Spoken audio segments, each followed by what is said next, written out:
کرنے کے لیے باہر جاتے ہیں تو فجر کا وقت ہوتا ہے، عشاء کا وقت ہوتا ہے، ان نمازوں میں تو اس مسجد میں یہ حال ہونا چاہیے کہ بعض لوگوں کو مسجد میں نماز کے لیے جگہ نہ ملے، اور یہ سال بھر ہونا چاہیے، ایسا نہیں کہ صرف رمضان میں۔ اسی لیے کہا گیا ہے کہ جو لوگ رمضان میں ہی عبادت کرتے ہیں گویا کہ وہ رمضان کی عبادت کر رہے ہیں، اللہ کی عبادت نہیں کر رہے ہیں۔ اس لیے رمضان میں بھی ہم اللہ کی ہی عبادت کر رہے ہیں۔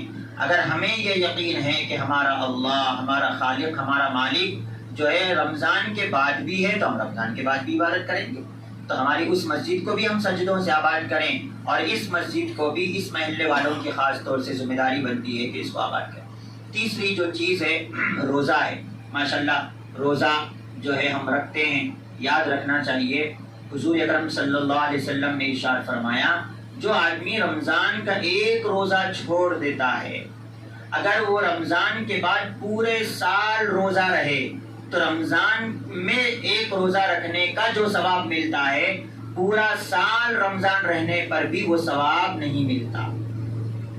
آپ اندازہ لگائیے، اگر میں ایک روزہ چھوڑ رہا ہوں تو کتنا میرا نقصان کر رہا ہوں، آپ ایک روزہ چھوڑ رہے ہیں تو کتنا اس کا جو ہے بڑا نقصان کر رہے ہیں۔ تو اس لیے روزہ بالکل نہ چھوڑیں۔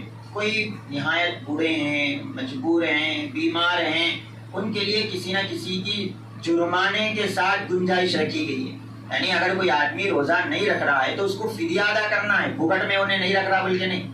وہ مسائل آپ علماء سے معلوم کریں کہ اگر کوئی آدمی اپنی نہایت بیماری کی وجہ سے بھی روزہ نہیں رکھ رہا ہے تو اس کو اپنے روزے کا فدیہ ادا کرنا ہے، نہایت بیماری کی وجہ سے۔ چوتھی جو چیز ہے وہ زکوٰۃ کی ہے، یہ اصل مین پوائنٹ ہے۔ یہ اس لیے میں بول رہا ہوں، دیہاتوں میں بعض لوگ اتنے مالدار ہوتے ہیں کہ جتنے مالدار شہر میں بھی نہیں ہوتے۔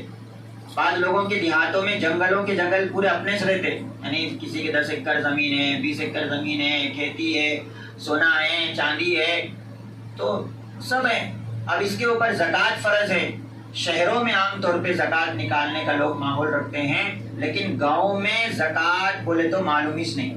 ایک مرتبہ ہم ایک گاؤں میں گئے تھے تو ایک صاحب سے تشکیل کر رہے تھے کہ بھئی آپ اپنی زکوٰۃ نکالو، تو انہوں بول رہے تھے کہ میں بازار کو 5-5 روپے دے رہا ہوں نا مول صاحب، اس میں زکوٰۃ ہے، سمجھ لو نہیں، زکوٰۃ کا باضابطہ حساب کرنا ہے۔ میں آج مولانا مظہر صاحب آج ایک سونار کی دکان کو گئے، وہاں چاندی کا ریٹ پوچھے ہم، 52.5 تولے چاندی کی رقم کا مال کسی کی دکان میں ہے،